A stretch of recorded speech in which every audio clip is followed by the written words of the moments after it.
रबुल के बाबू चे पियो आनी चेस पियो भला जे वनी तो पुछा को चेस चे पियो हलो जे वनी थो वो वरी जन तू वच जा हलो जे वनी थो वो वरी जन तू वच जा अथई नाम खुदा जो ओ मिठा मुंह न मत हलो जे वनी ओ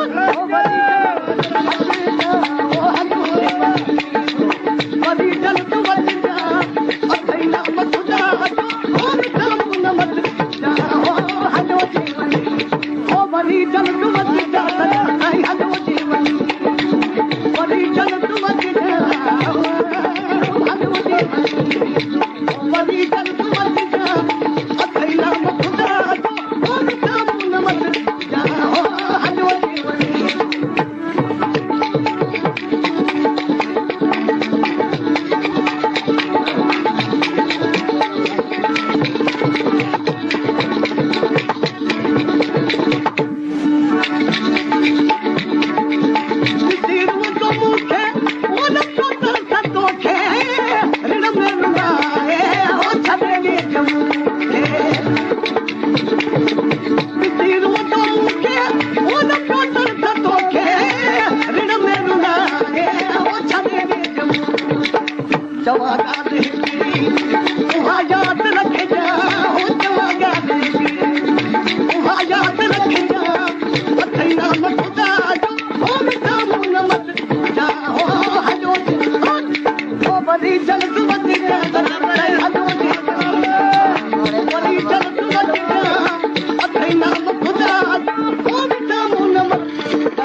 दोस्तानी दरी आती न छदी